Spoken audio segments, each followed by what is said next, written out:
এশিয়ার অন্যতম স্থিতিশীল মুদ্রা হিসেবে পরিচিত ভারতীয় রুপির দরপতন হয়েছে রেকর্ড পরিমাণ।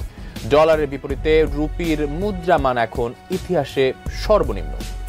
মার্কিন ডলারের বিপরীতে ভারতীয় মুদ্রা রুপির মান ক্রমশই কমছে। $1 বিপরীতে রুপির দর 85.06-তে নেমে আসে। বন্ধুরা, টাকা নাকি রুপি, সব দিক থেকে আসলে কোনটি সেরা? বাংলাদেশ ভারতের সাথে বাণিজ্যিক সম্পর্ক অনেক কমিয়ে দেওয়ার কারণে ভারতীয় রুপির পতন শুরু হয়েছে। মাত্র 2 মাসে ডলার প্রতি রুপির বিনিময় মূল্য 84 থেকে 85-তে পৌঁছালেও 83 থেকে 84-তে পৌঁছাতে সময় লেগেছিল 14 মাস। আপনারা অনেকেই জানতে চেয়েছেন রুপি এবং টাকা সম্পর্কে। আজকের এই ভিডিওতে আমরা ভারতীয় রুপি এবং বাংলাদেশি টাকার কম্প্যারিজন করতে চলেছি। প্রথমে আমরা জানবো ভারতীয় রুপির পতন সম্পর্কে। ডলারের বিপরীতে রুপির পতন ঠেকানো এবং মুদ্রাস্ফীতির হার নামানোই তার কাছে বড় চ্যালেঞ্জ হতে যাচ্ছে। এছাড়া প্রবৃদ্ধি ও জিডিপির সূচক ঊর্ধ্বমুখী রাখার দিকেও নজর দিতে হবে তাকে। তারপরে আমরা তুলনা করে দেখব ভারতীয় রুপি সেরা নাকি বাংলাদেশি টাকা সেরা। তো প্রথমে দেখে আসি ভারতীয় রুপির পতন সম্পর্কে। মূলধন প্রবাহের দুর্বলতার কারণে আগে থেকে চাপে থাকা এই মুদ্রার উপর নতুন করে এক ধরনের চাপ সৃষ্টি হয়েছে।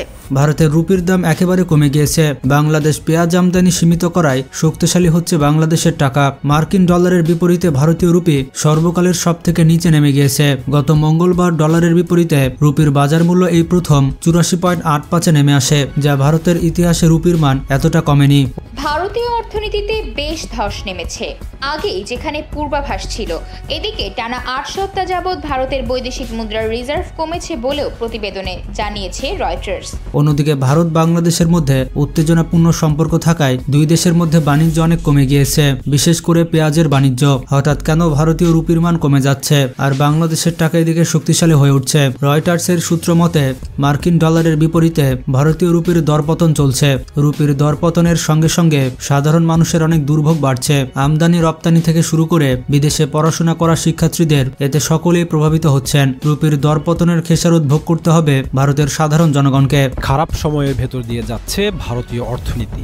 মার্কিন ডলারের বিপরীতে ভারতীয় রুপির দর রেকর্ড সর্বনিম্নে নেমে এসেছে। তো বন্ধুরা, এবার আমরা টাকা এবং রুপি সম্পর্কে জেনে আসি। বাংলাদেশের টাকা ছাপিয়ে থাকে বাংলাদেশ ব্যাংক আর ভারতীয় রুপি ছাপিয়ে থাকে reserve bank of India. Bangladeshi টাকার শর্ট ফর্ম হচ্ছে বিডিটি আর ভারতীয় রুপির শর্ট ফর্ম হচ্ছে INR। বাংলাদেশের টাকা ছাপানো হয় 1971 সাল থেকে আর ইন্ডিয়ান নোট ছাপা হয় 1947 সাল থেকে। বাংলাদেশে রয়েছে 1 টাকার কয়েন এবং ভারতে রয়েছে 1 রুপির কয়েন। বাংলাদেশে রয়েছে 2 টাকার কয়েন, ভারতেও রয়েছে 2 রুপির কয়েন। বাংলাদেশে যেমন 5 টাকার কয়েন রয়েছে, ভারতেও 5 রুপির কয়েন রয়েছে।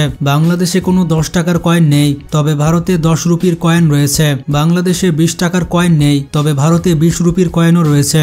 এবার যদি ব্যাংক নোটের কথা হয়, তাহলে বাংলাদেশে 2 টাকার নোট রয়েছে, কিন্তু ভারতে 2 রুপির নোট নেই। বাংলাদেশ এবং ভারত দুই দেশেই 5 টাকার নোট রয়েছে। বাংলাদেশ এবং ভারত দুই দেশেই 10 টাকার নোট রয়েছে। এছাড়া দুই দেশে 20 টাকার নোটও দেখা যায়। বাংলাদেশে রয়েছে 50 টাকার নোট, ভারতে রয়েছে 50 রুপির নোট। বাংলাদেশ ভারত উভয় দেশেই 100 টাকার এবং রুপির নোট রয়েছে।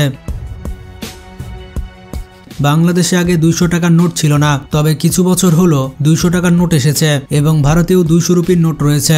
বাংলাদেশ ভারত দুই দেশেই 500 টাকার নোট ও রুপি রয়েছে।